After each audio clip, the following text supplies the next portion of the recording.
আসসালামু আলাইকুম friends, welcome back to my channel Nazima's kitchen. তো আজ একটি দারুণ মজার রেসিপি নিয়ে চলে এসেছি। তো আজ আমি বানাবো সজনে ফুলের বড়া। খুবই সহজ একটি রেসিপি, আর যে কেউ বানিয়ে নিতে পারবে যারা এখনও অবধি খায়নি। এই রেসিপিটি দেখলে আশা করছি তারাও বানিয়ে নিতে পারবে। তো সজনে ফুলের বড়া অনেকে খেতে পছন্দ করে না, আশা করছি এইভাবে বানালে দেখবেন ভীষণ মজা লাগবে গরম ভাতে, আর কিছুই লাগবে না। তো এখানে সজনে ফুল নিয়ে নিয়েছি 1 প্যাকেট মতো, যেহেতু এটা মার্কেট থেকে কেনা, আপনারা সব জায়গাতেই পেয়ে যাবেন। এই টাইমটা অনেক দেখা যায়।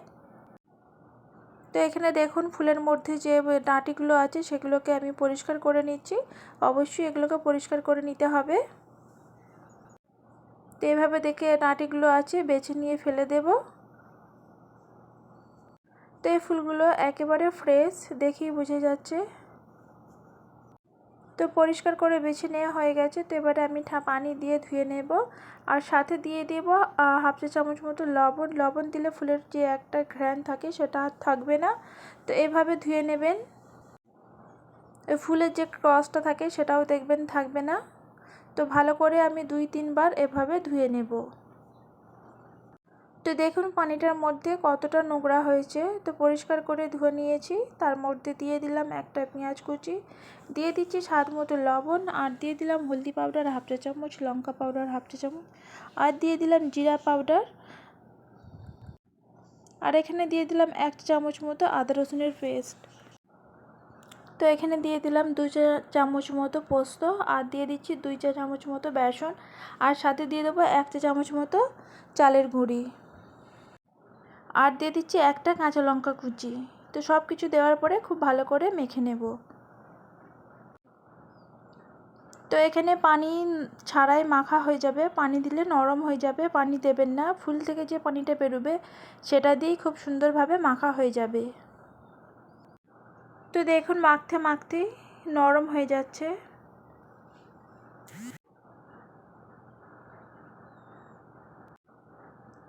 তো একটু ভালো করে মাখবেন, তাহলে দেখবেন ফুলগুলো যেগুলো আছে সেগুলো খুব সুন্দরভাবে মাখা হয়ে যাবে। আর দেখুন যখন দেখবেন যে এইভাবে দলা পেকে যাচ্ছে তখন যা দেখবেন জানবেন যে পারফেক্ট আছে। তো আর কিছু লাগবে না, তো এটা মাখা হয়ে গিয়েছে।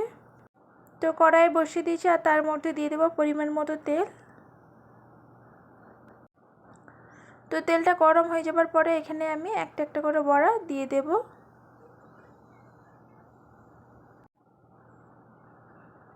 তো এই সজনে ফুলের বড়া যদি গরম ভাতের সাথে থাকে দেখবেন আর কিছুই লাগবে না, এই বড়া দিয়ে 1 থালা ভাত খেয়ে নেবেন। তো ভীষণ মজাদার একটি রেসিপি।